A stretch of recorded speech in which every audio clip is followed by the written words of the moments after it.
Why is it so hard to date in 2026? Let me ask you something. When was the last time you actually felt like dating was easy? Because if you are single in 2026, you probably noticed something. We have more ways to meet people than ever before. We have Tinder, we have Bumble, we have Badu, we have Instagram and TikTok.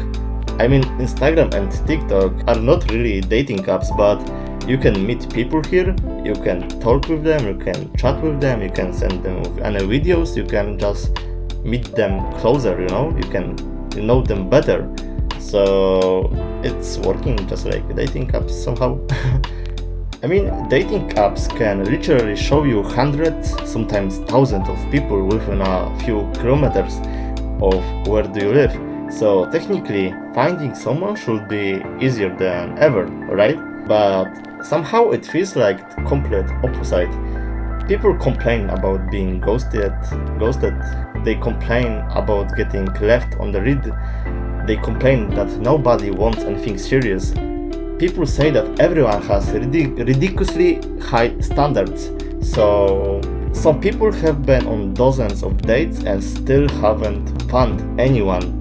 And then there are people who haven't even been on a real date in years, which is pretty strange when you think about it. Because we live in a time where you can literally meet someone from the other side of the world just by a few taps on your phone, and yet a lot of people feel more alone than ever. So what happened? Why does dating feel so complicated in 2026? Is it like social media? Is it dating apps? Is it men? Is it women? Our expectations? Or maybe is the problem actually us? Today I wanna talk about why dating becomes so difficult and why finding someone might actually be harder than ever before when we have too much options, or maybe we just don't have any options. So I guess the problem is because we have too many options and too many standards. We have something that should be a good thing, but maybe it's not really. I mean, I'm talking about the choice. Today we have insane number of options. Imagine you are single, you are downloading the app, you create a profile, and suddenly there are hundreds of people. You swipe left, you swipe right, another person appears, then another, and you are just choosing the best one that you are looking for. And if you're gonna find someone, you're gonna start thinking maybe there is someone better, someone who gonna be better for me, who gonna be more handsome, more funny, who gonna have the same life expectations just like me. And that's where things get interesting, because when you have the unlimited options, it's very hard to feel satisfied with just one.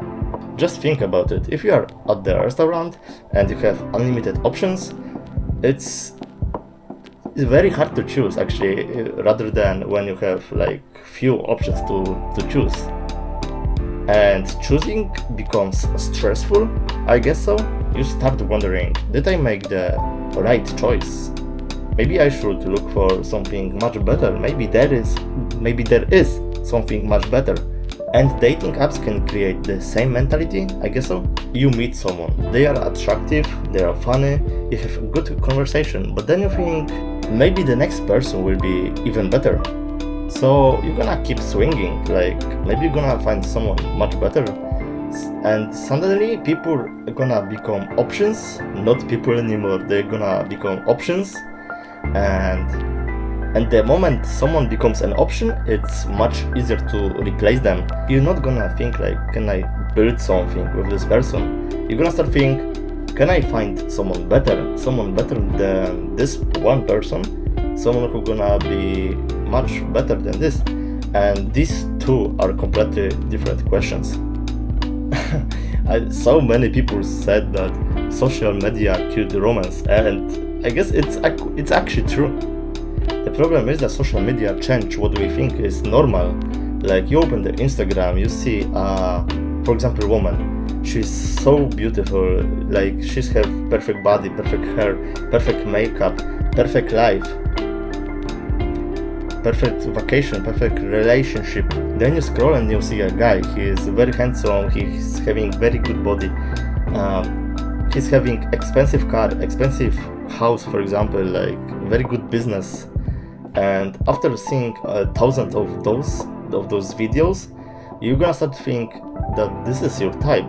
Like, you want this. You want someone who is that perfect, like you see in the video.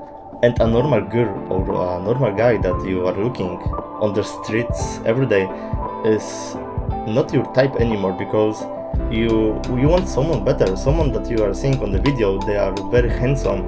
They are like taken from the books, for example. They are like everything you want, everything in one person. And you're gonna think it's normal, but it's not. It's not normal. Then you're gonna compare like your life to the life of someone else by seeing some videos on the TikToks or YouTube or whatever on the Instagram.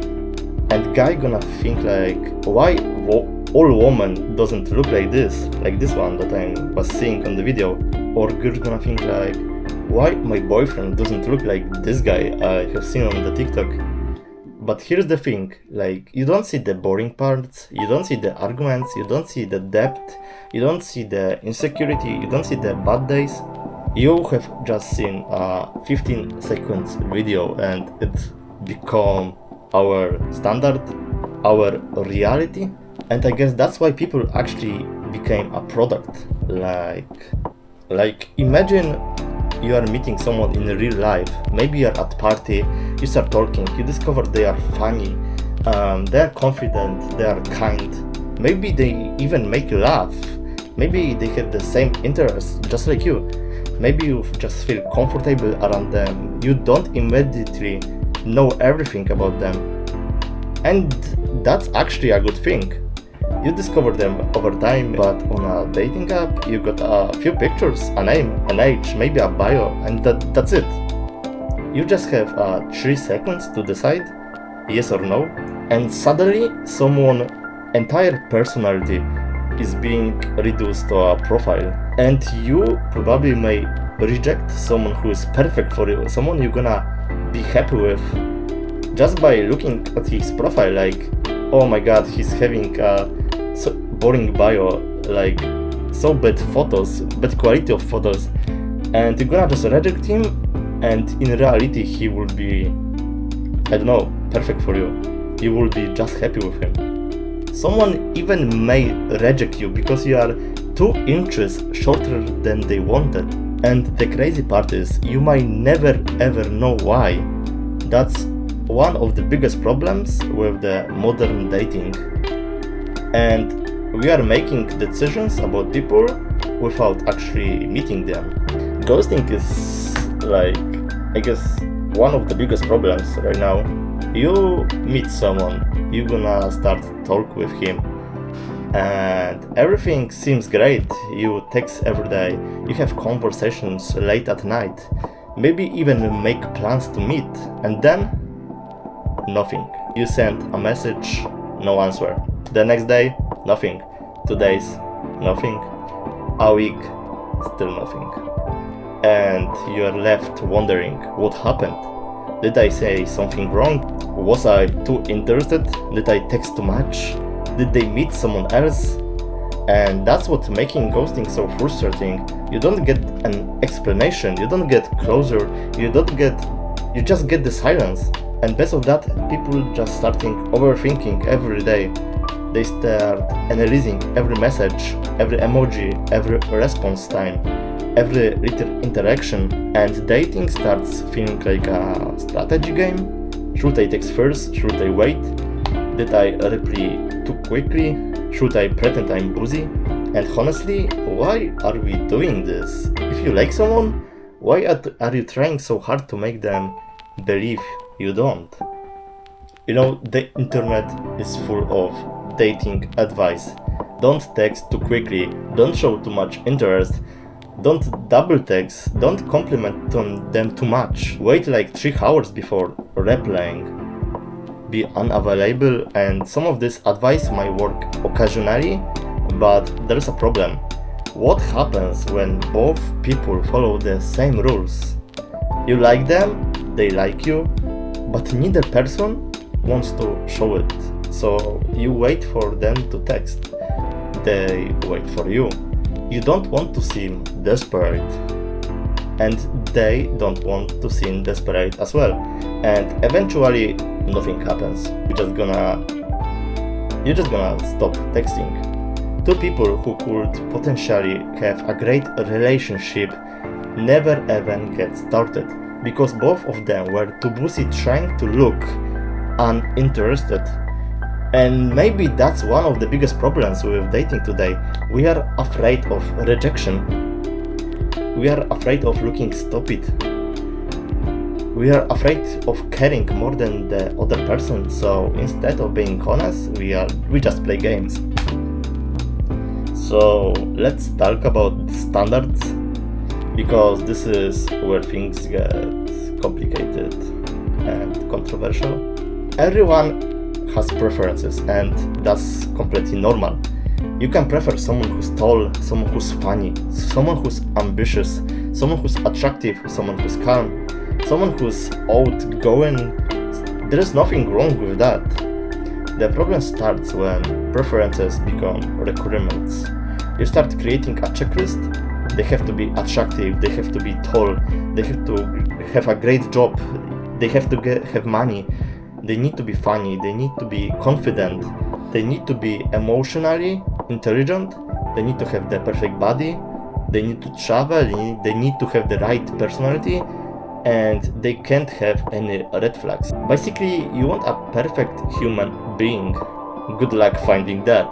Because here's the uncomfortable truth. You are not perfect either. Nobody is.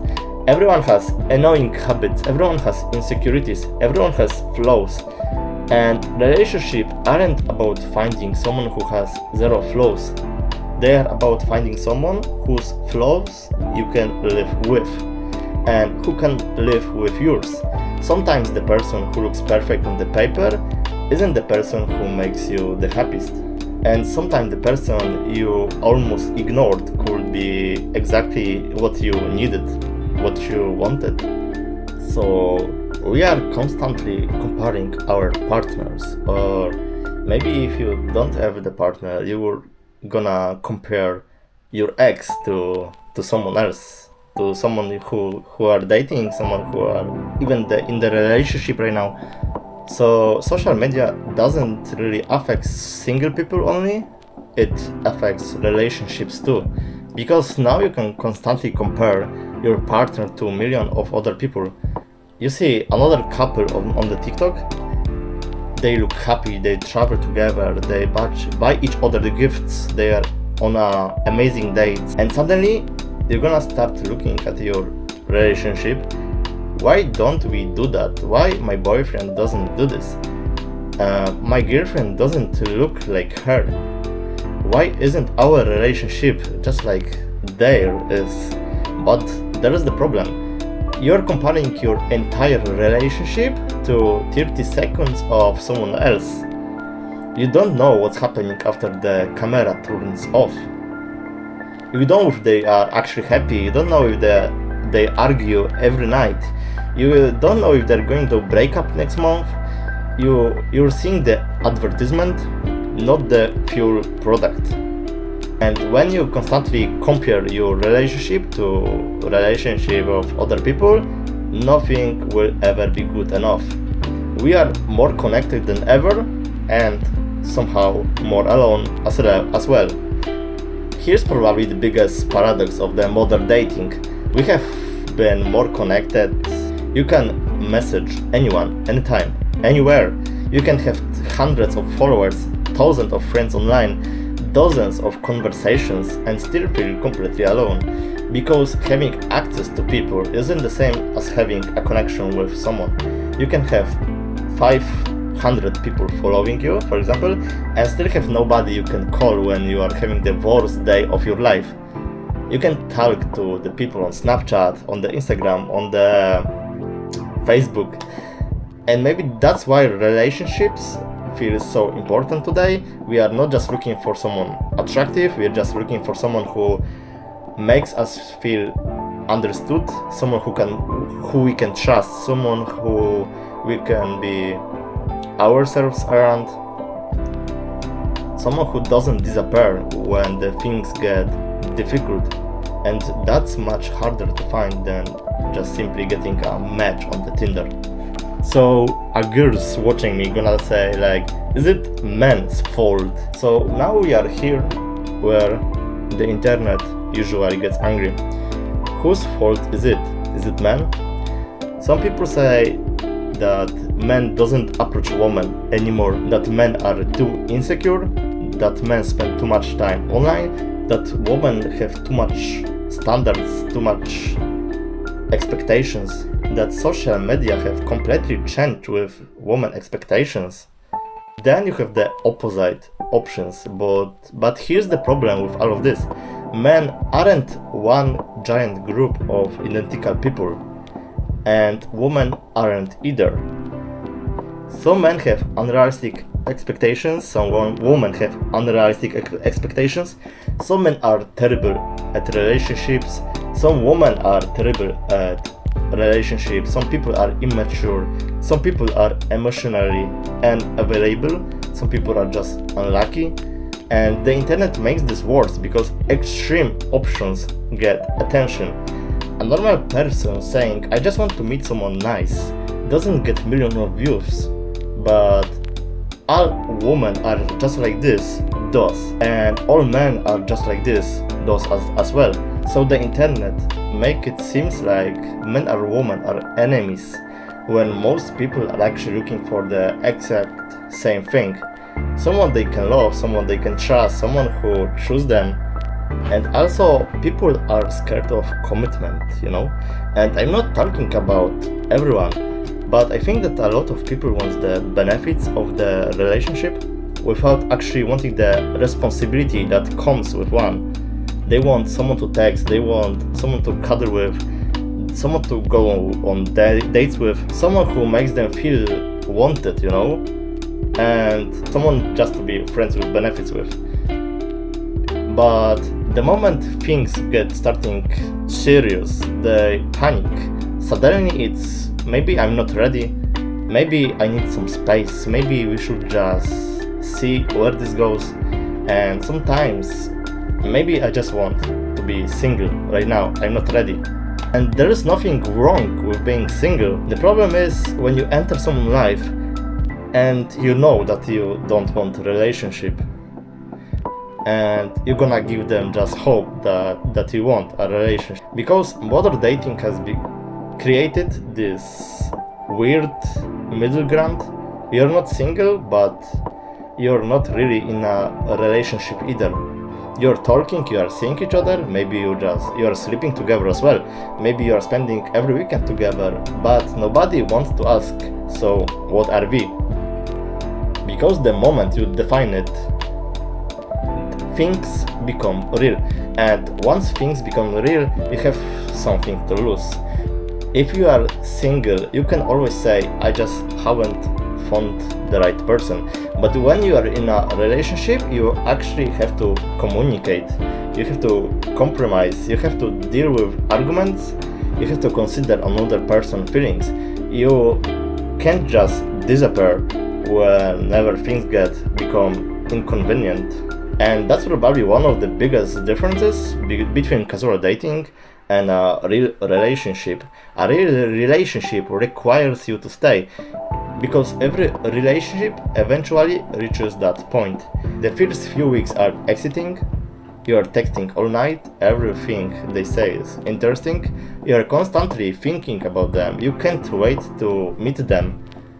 But eventually they become a normal part of your life, and that's when you find out whenever you actually like the person, or whenever you just like the feeling of being wanted.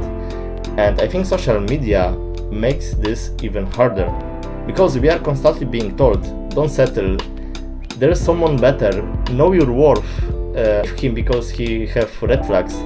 And again, some of these messages are absolutely correct. You shouldn't stay with someone who treats you badly.